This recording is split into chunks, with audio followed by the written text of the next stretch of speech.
PMC ప్రేక్షకులకి నమస్కారం. నా పేరు రామ్జీ ఆయుర్వేద, మెయిన్ రోడ్, కాకినాడ.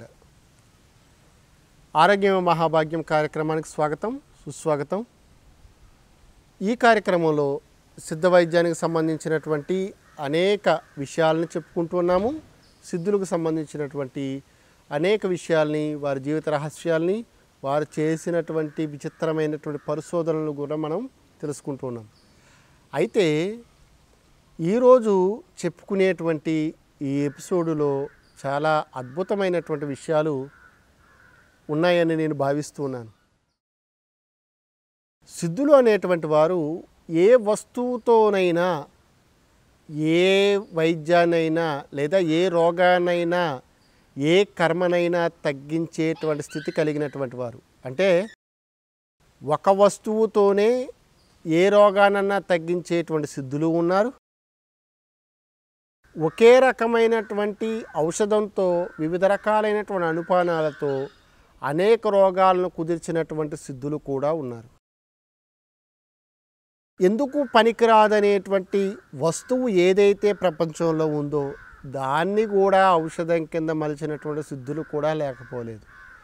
అటువంటి చికిత్సల్లో మూత్ర చికిత్స, మల చికిత్స, లేకపోతే ఉమ్మికి సంబంధించినటువంటి ఉచ్చిష్ట చికిత్సలు అనేటువంటివి చాలా, అదే గులిమికి సంబంధించిన చికిత్స, అనేక రకాలైన చికిత్సలు అనేటువంటివి ఉన్నాయి. కానీ ఇప్పుడు ఈ ఎపిసోడులో నేను మసి యోగాలు అంటే మసి అంటే తెలుసు కదా మీ అందరికీను, బొగ్గుకు సంబంధించినటువంటి యోగాలకు సంబంధించి చెప్దామని నిర్ణయించుకున్నాను. ప్రపంచంలో బొగ్గు అనేటువంటిది ఒక కార్బన్ రూపాంతరం. ఈ కార్బన్ అనేటువంటిది 3 రూపాల్లో ఉంటుందని ఆధునిక భౌతిక శాస్త్రం చెప్తుంది. ఉదాహరణకి కార్బన్ యొక్క స్ఫటిక రూపాంతరమైనటువంటి గ్రాఫైటు, అలాగే వజ్రం, అస్ఫటిక రూపాంతరమైనటువంటి దీపపు మసి, ఇవన్నీ కూడా కార్బన్ యొక్క రూపాంతరాలే. ప్రతి మసి కూడా, అంటే ప్రతి మొక్క యొక్క కాల్చిన భాగము మసియే. ఆ మసిలో అత్యధికంగా ఉండేటువంటిది కార్బన్కి సంబంధించిన యౌగికాలు. కాబట్టి మొక్కను కాల్చినప్పుడు మొక్క యొక్క సారం అంతా పోతుందని అందరూ అనుకుంటారు. కానీ మొక్కను కాల్చిన తర్వాత కూడా దాన్ని ఔషధ ఉపయోగంగా చేసుకునేటువంటి ద్రవ్య గుణ కర్మలు తెలిసినటువంటి సిద్ధులు ఎంతకన్నా గొప్పవారే. ఎందుకంటే ఏ వస్తువు అప్రయోజనకారి కాదు, ఏ వస్తువు ఔషధం కింద పనిచేయకుండా పోదు. ప్రతి వస్తువుకి ఏదో ఒక ప్రాపర్టీ ఉంటుంది. ఆ ఫిజియోకెమికల్ ప్రాపర్టీ వలననే ఆయా రోగాల యందు లేదా ఆయా దోషాల యందు దాని యొక్క ఉపయోగం ఉంటుంది. ఇప్పుడు నేను చెబుతున్నటువంటి ఈ సిద్ధులకు సంబంధించిన మత్స్యయోగాలకి సంబంధించి కొన్ని విషయాలు మీతో ప్రస్తావన చేయాలని నిర్ణయించుకున్నాను. అవేమిటంటే సిద్ధ వైద్యంలోనూ, ఆయుర్వేద యోగాల్లోనూ, యునాని యోగాల్లోనూ కూడా మత్స్యయోగాలు ఉన్నాయి. ఉదాహరణకి యునాని యోగాలలో మత్స్యయోగాలంటే కంటికి సంబంధించినటువంటి అంజనాలు, అంటే గుంటకలగరాకు కానీ, పొన్నగంటి ఆకు కానీ, లేదా సవ్యరాంజనమును పెరగలిగినటువంటి అంజనాలు కానీ, సుర్మాలు కానీ, ఇవన్నీ కూడా మసికి సంబంధించిన యోగాలే. అంతేకాకుండా చాలా ఆయుర్వేద గ్రంథాలలో కూడా మసి యోగాలు ఉన్నాయి. ఉదాహరణకి ప్రదర చింతామణి పేరు కలిగినటువంటి ఆయుర్వేద ఔషధం నిజంగా మసి యోగమే. దీన్ని ఏ విధంగా తయారు చేస్తారో మనం ఎపిసోడ్లో చెప్పుకుందాం, ఈ ఎపిసోడ్లోనే. అలాగే సిద్ధ వైద్య శాస్త్రంలో అనేక మూలికల్ని, అనేక జంతువులకు సంబంధించినటువంటి వాటిని, మనుషులకు సంబంధించినటువంటి వాటిని భస్మాలు చేసుకుని లేదా మసి చేసి రోగాలు తగ్గించినటువంటి చరిత్రలు మనకి సిద్ధ వైద్య గ్రంథాలలో లభ్యమవుతుంటాయి. మసి యోగాలకు సంబంధించి ఆధునిక భౌతిక శాస్త్రంలోను, ఆధునిక రసాయన శాస్త్రంలోను, అంతేకాకుండా మోడర్న్ సైన్స్లోను ఈ మధ్యకాలంలో పేస్ట్లో బొగ్గు ఉందా, మీ ఒంట్లో ఉప్పు ఉందా అని మొదలెడుతున్నారు కదా. ఆ బొగ్గు శుభ్రతకి మారు పేరని సిద్ధులు ఏనాడో చెప్పారు. ప్రపంచంలో యాంటీ టాక్సిక్ ఏజెంట్ ఏది అంటే ఖచ్చితంగా బొగ్గే. కల్మషాలని హరింపజేసేటువంటిది బొగ్గే. అంటే మలాలని విభజించేటువంటి క్యాపబిలిటీ బొగ్గుకి ఉంది అని సిద్ధులు చెప్పారు. ఈ సిద్ధులు చెప్పినటువంటి విషయాన్ని ఆధునికంగా మనం నిరూపణ చేయవచ్చు. అలాగే చదువుకున్నటువంటి వారికి కూడా కాస్త అవగాహన ఉంటుందని నేను భావిస్తూ ఉన్నాను. అయితే మత్స్యయోగాలతో ఆరోగ్యం ఏమిటి, మత్స్యయోగాలని ఏ ఏ అనారోగ్యాల్లో వాడారు, ఏ విధంగా ఆరోగ్యం పొందారు అనే విషయాన్ని ఇప్పుడు నేను మీకు చెప్పడానికి ప్రయత్నం చేస్తాను. సిద్ధులు చెప్పినటువంటి రసాయనాలలో త్రిఫల రసాయనం ఒకటి. ఈ త్రిఫల రసాయనంలో సాధారణంగా వాడేటువంటి మూలికలు ఏమిటి? కరక్కాయ, తానికాయ, ఉసిరికాయ. ఈ మూడింటిని సమభాగాలుగా తీసుకుని తయారు చేసినటువంటి అగస్త్యుడు అనేటువంటి ఒక సిద్ధుడు ఈ త్రిఫల రసాయనాన్ని ఇంట్రడ్యూస్ చేశాడు. అంటే ఆయన కనిపెట్టాడట. దీన్ని మసి కింద చేసినప్పుడు కూడా వాడుకోవచ్చని ఆయనే చెప్పారు. ఏ విధంగానంటే త్రిఫల చూర్ణము 1 సంవత్సరం అయిపోయిన తర్వాత పనిచేయదు అంటే అర్థం ఏమిటి? దాంట్లో వీర్యత్వం అనేటువంటి తగ్గిపోతుంది. ప్రతి మూలిక కూడా 6 నుంచి 1 సంవత్సర కాలంలో దాదాపుగా వీర్యం అనేటువంటిది కోల్పోతుంది. వీర్యము అంటే ఎనర్జీ, శక్తి, పవర్ అని అర్థాలు ఉన్నాయి. ఈ వీర్యము అనేటువంటి దానివల్లే ఒక ఔషధం అనేటువంటిది పనిచేస్తుంది. ఔషధం పనిచేయాలంటే వీర్యం కావాలి. రుచి ప్రధానంగా ఉండేటువంటిది ఆహారం. కాబట్టి ఆహారముకు ఔషధానికి తేడా ఏమిటంటే రుచి అనేటువంటిది ఆహార ప్రధానము, ఔషధానికి పొటెన్సీ లేదా శక్తి అనేటువంటిది ప్రధానము. ఈ శక్తి అనేటువంటిది పాతవయ్యే కొద్ది కూడా శక్తి తగ్గుతుందని సిద్ధులు ఏనాడో కనిపెట్టారు. కానీ పాతవైనప్పుడు కూడా కొన్నిటికి శక్తి పెరుగుతుందంట, అవి చెప్పారు వాళ్ళు. పాతవయ్యే కొద్ది శక్తి పెరిగేటువంటి వాటిలో ముఖ్యంగా చెప్పుకోవాల్సింది ఏమిటంటే తేనె, నెయ్యి, ఈ రెండు కూడా.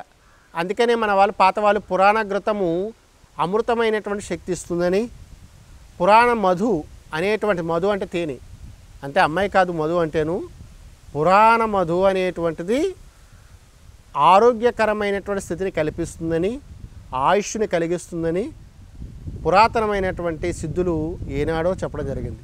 మరి నిలవ ఉంచటం వల్ల చాలా ద్రవ్యాలు గుణాలు కూడా మార్చుకుంటాయట. ఉదాహరణకి కొత్త బియ్యం గురు గుణాన్ని కలిగి ఉంటే పాత బియ్యం లఘు గుణాన్ని కలిగి ఉంటాయి. అంటే బియ్యం అలా కాలం కొలిది పాతదవుతే ఏమవుతుంది? లఘు గుణాన్ని కలిగి ఉంటాయి. అలాగే మామిడి కాయ అనేటువంటిది ఒక పక్వ స్థితిలో ఉన్నప్పుడు పుల్లగా ఉంటుంది. పరిపక్వ స్థితిలో అంటే ఫలం కింద మారినప్పుడు తీపి రుచిలోనికి మారిపోతూ ఉంటుంది. ఈ విధంగా రసం మారుతుంది, గుణం మారుతుంది, కర్మ మారుతుంది, ప్రభావం కూడా మారుతుంది. ఒక వస్తువుని ఏ విధంగా వాడుకుంటే ఆరోగ్యం కలుగుతుందో, ఎలా వాడుకుంటే ఏ ఆరోగ్యం కలుగుతుందో, ఏ అనారోగ్యం ప్రాలదోరబడుతుందో అనే విషయాలు సిద్ధ వైద్య గ్రంథాల్లో ప్రస్ఫుటంగా చెప్పబడ్డాయి. ఈ ఎపిసోడులో సిద్ధులకు సంబంధించినటువంటి విషయాలలో మసి యోగాల గురించి మాత్రమే మనం మాట్లాడుకుందాం. ఇప్పుడు ఇందాక నేను చెప్పినట్టుగా త్రిఫల చూర్ణాన్ని కాల్చి మసి చేసి, అంటే దాంట్లో కొద్దిగా ముద్దాత కర్పూరం వేసి జాయిగా దాన్ని తగలబెడితే నల్లగా మసి అవుతుంది. పూర్తిగా ఎప్పుడు కూడా కాల్చకూడదు. అలా కాల్చిన తర్వాత దాన్ని తీసుకుని రోజు కనుక దంతధావన ఎవరైతే చేస్తారో వాళ్ళకి వాళ్ళ జీవితంలో ఎటువంటి పరిస్థితుల్లోనూ ఒక డెంటిస్ట్ అవసరం ఉండదు. దంత రోగాలన్నీ పోతాయి. పళ్ళకి గార పట్టినటువంటి వారు, దంతాలకి ఇగుర్లకి వాపు, సలుపు, పోటు ఉండేటువంటి వారు, ఈ గమ్స్ ఓపెన్ అయిపోయి చెడు వాసన వచ్చేటువంటి వారికి త్రిఫల కాల్చినటువంటి బూడిదతో కనుక దంతధావనం చేసుకున్నట్లయితే నోటికి సంబంధించినటువంటి సర్వరోగాలు పోతాయి. అంతేకాకుండా ఇదే మసిని ఎక్కడైతే గ్యాంగ్రీన్స్ ఉంటాయో, ఎక్కడైతే పుళ్ళు మానకుండా ఉంటాయో ఆ ప్రాంతంలో శుభ్రంగా శుద్ధి చేసి ఈ మసిగా ఉండేటువంటి త్రిఫల మసిని పైన రాసి కట్టుకట్టి రోజు దాన్ని డ్రెస్సింగ్ చేసినట్లయితే కొన్ని రోజుల్లోనే గ్యాంగ్రీన్ మానిపోతుంది. కాబట్టి ఇటువంటి ఉత్కృష్టమైనటువంటి మసియోగము ఇచ్చినటువంటి సిద్ధులు సర్వదా మనము కృతజ్ఞత తెలుపుకుంటూనే ఉండాలి. అంటే ఇటువంటి గొప్పవైనటువంటి వైద్య విషయాలు, అంటే ఒక వస్తువు ఎల్లకాలాలయందు ఏ స్థితి అందు కూడా తన యొక్క గుణ కర్మలను విడిచిపెట్టకుండా ఉపయోగపడుతుందనేటువంటి విషయాన్ని కూడా మనకు చెప్పారు. అందుకని సృష్టిలో ఉండేటువంటి ఏ వస్తువు కూడా ఉపయోగపడదు అని మనం అనుకోకూడదు. అలాగే మీ అందరికీ తెలుసు, కాటుక వేసుకునేటప్పుడు పొన్నగంటి కానీ గుంటగలగరాకు కానీ తీసుకుని ఒక గుడ్డకి దాన్ని పట్టించి దాన్ని శుభ్రంగా ఒత్తి కింద చేసి ఆవు నేతిలో దాన్ని ఉంచి గాలి తగినటువంటి ప్రాంతంలో ఒక రాగి పాత్ర కానీ ఇతర పాత్ర కానీ పెట్టి అందులో నీళ్ళు వేసి కింద ఒత్తి ఈ గుంటగలగరా పొన్నగంటితో కలిపిన ఒత్తి పెట్టి ఆ మసిని తయారు చేస్తారు. ఆ మసి కొద్దిగా పచ్చకర్పూరం కానీ లేకపోతే మామూలు కర్పూరం కానీ కలుపుకొని అందులో కొంచెం ఆవు నెయ్యి కలుపుకొని కనుక కాటుకు మాదిరిగా తయారు చేసుకుని కంటికి పెట్టుకున్నట్లయితే కంటికి సంబంధించిన శుక్లదోషాలు కానీ, రేచీకటి కానీ, కళ్ళకలకు కానీ, లేకపోతే కంటి ఎరుపులు కానీ, ఇవన్నీ అభిష్యందం అనేటువంటి నేత్ర రోగం కానీ, తిమిర అనేటువంటి పేరు కలిగినటువంటి నేత్ర రోగం కానీ, అంటే తిమిర నేత్ర రోగం అనేటువంటిది 25 రకాల నేత్ర రోగాలు సిద్ధుల కాలంలో చెప్పబడ్డాయి. ఇప్పటికే ఆయుర్వేద వైద్య గ్రంథాలలో దాదాపు 25 నేత్ర రోగాలు చెప్పారు. అందులో వాత సంబంధమైనటువంటివి, పిత్త సంబంధమైనటువంటివి, కఫ సంబంధమైనటువంటి రోగాలు కూడా చెప్పడం జరిగింది. అంటే 100ల కొలది నేత్ర రోగాలకు సంబంధించినటువంటి మందులు తయారీ అనేటువంటిది సిద్ధ వైద్యంలోనూ ఆయుర్వేద వైద్యంలోనూ ఉంది. దానికి సంబంధించి మత్స్యయోగాల్లో మనకి గుంటగలగర మత్స్యయోగం అనేటువంటిది చాలా అద్భుతమైనటువంటి ఫలితాన్ని ఇస్తుంది. ఇప్పుడు చెప్పబోయేటువంటి మత్స్యయోగము చాలా అద్భుతమైనటువంటి మత్స్యయోగము. ఆయుర్వేద వైద్య గ్రంథాల్లో దీన్ని ప్రదర చింతామణి పేరుతో పిలుస్తూ ఉంటారు. ఇది నిజానికి సిద్ధ వైద్య గ్రంథాలలో చెప్పబడినటువంటి ఒక చిన్న చిట్కా. విషయానికి గనక మనం వస్తే, చాలామంది ఆడవారికి ఋతువు 3 రోజులకు మించి, అంటే సాధారణంగా ఋతువు అయిన తర్వాత 3 రోజులు అవ్వాలి, 4వ రోజు కొద్దిగా అయ్యి 5వ రోజు పూర్తిగా తగ్గిపోతుంది. అంతకు మించి కనుక అయితే దాన్ని రక్త ప్రదరము లేదా ప్రదర రోగము కింద చెప్పడం అనేటువంటిది ఆయుర్వేద సిద్ధ వైద్య గ్రంథాలలో చెప్పబడింది. ఈ ప్రదర రోగానికి సంబంధించి అత్యద్భుతమైనటువంటి మందు ప్రకృతిలో ఏమి ఉంది అంటే కనుక విషముష్టి అని పేరు కలిగినటువంటి ఒక విషానికి సంబంధించిన ఔషధాన్ని సిద్ధ వైద్యులు చెప్పారు. ఈ మధ్యకాలంలో కే స్టాప్ ఇంజెక్షన్స్, తర్వాత కే విటమిన్ సంబంధించినటువంటివి, అలాగే బలానికి సంబంధించి మెఫ్తాల్ఫాస్ లాంటివి సాధారణంగా వాడుకుంటూ ఉన్నారు. రెస్ట్ తీసుకోమని, తేలికపాటి ఆహారం తీసుకోమని చెబుతున్నారు.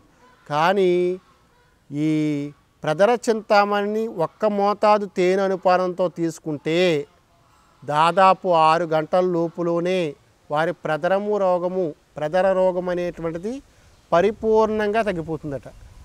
ఎలా వాడాలి, ఎలా తయారు చేసుకోవాలో ఇప్పుడు మనం సాఫీగా తెలుసుకుందాం. ఇది విషము కదా, అందుకనే చివరగా దీన్ని చెప్పడానికి ప్రయత్నం చేస్తున్నాను.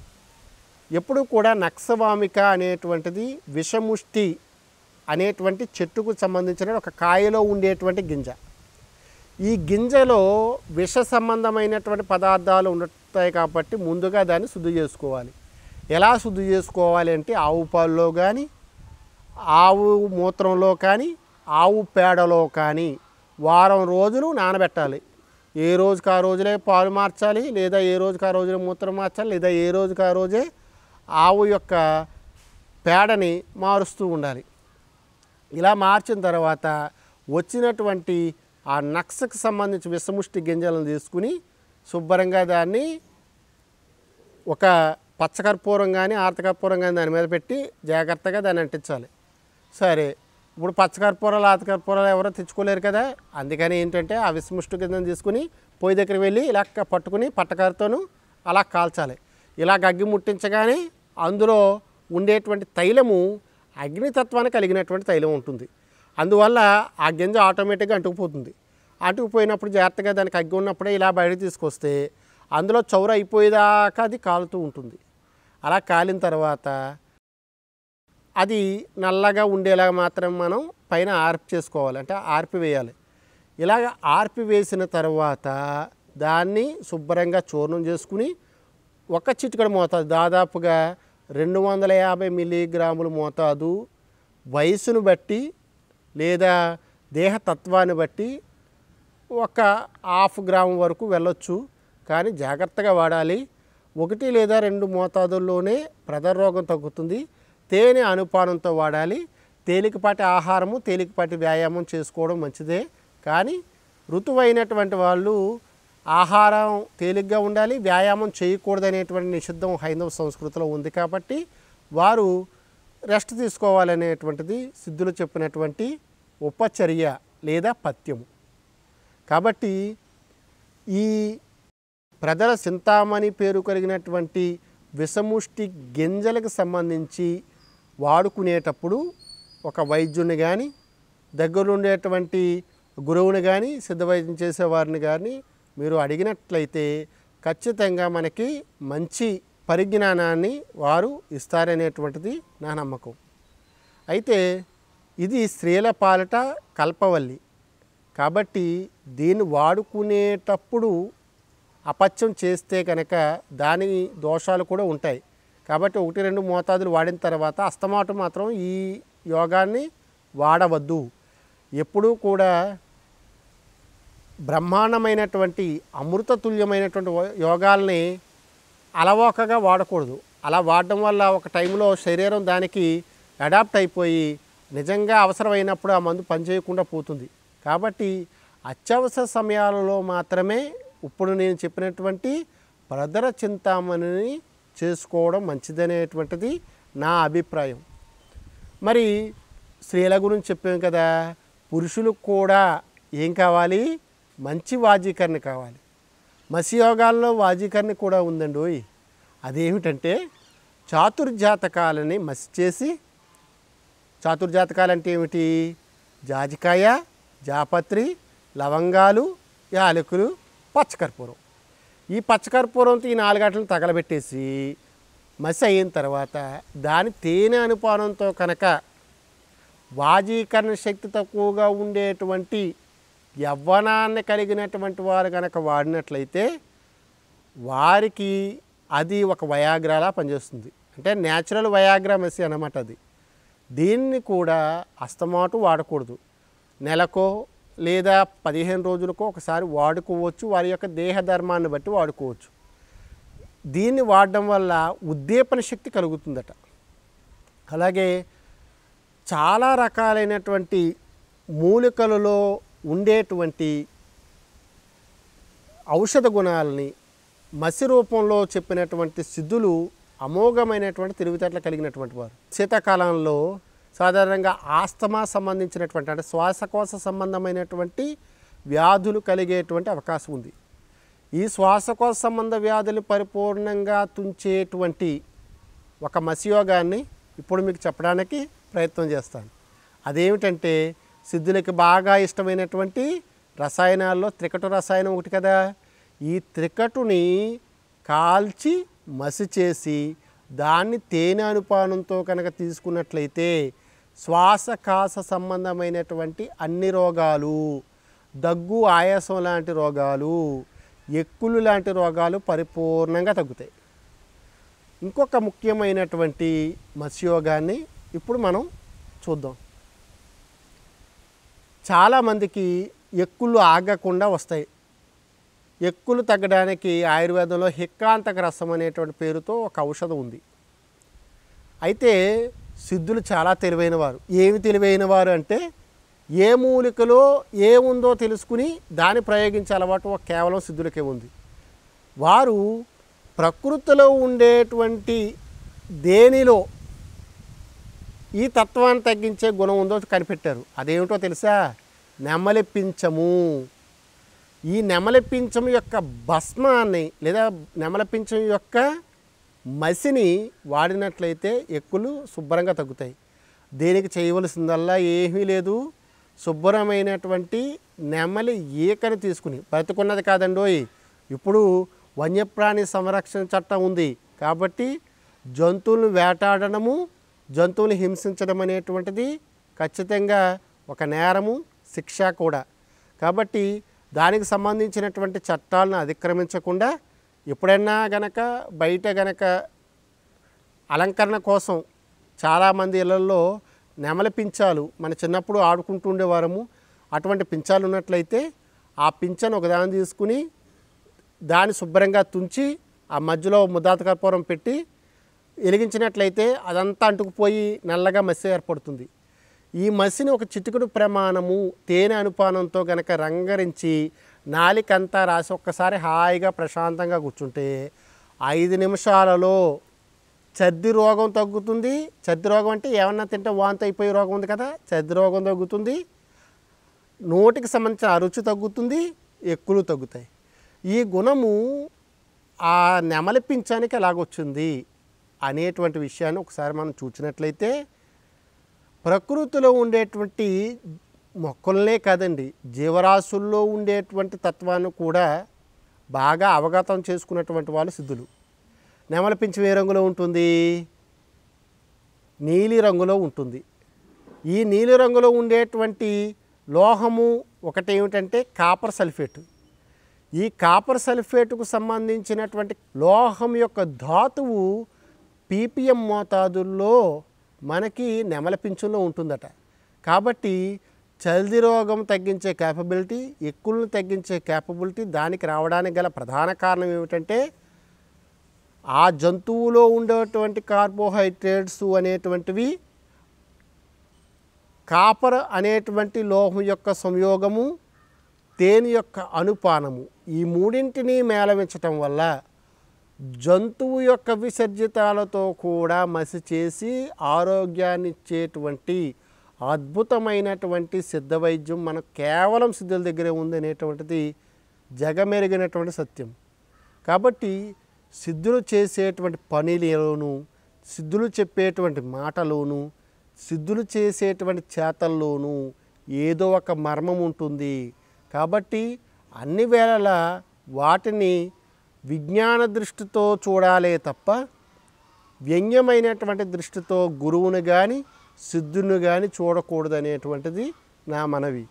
కాబట్టి సిద్ధులని ఎల్లవేళలా ఆదరిస్తూ వారి యొక్క సిద్ధ మహాత్యాలని సిద్ధ స్తోత్రాలతో వాళ్ళని ప్రసన్నం చేసుకుని సిద్ధుల యొక్క కరుణా కటాక్షములు ఎల్లవేళలా మనందరి మీద ఉండాలని మనస్ఫూర్తిగా ఆకాంక్షిస్తూ ఎల్లవేళలా సిద్ధ వైద్యం చేయించుకున్న వారికి, సిద్ధ వైద్యం అభ్యసించేటువంటి వారికి, సిద్ధ వైద్యంలో తరించేటువంటి వారికి శివుని యొక్క పరిపూర్ణ అనుగ్రహం కలగాలని ఆకాంక్షిస్తూ ఆరోగ్యం మహాభాగ్యం కార్యక్రమంలో సిద్ధ వైద్యం శీర్షికలో ఈరోజు మన ఎపిసోడ్ని ముగిందాము.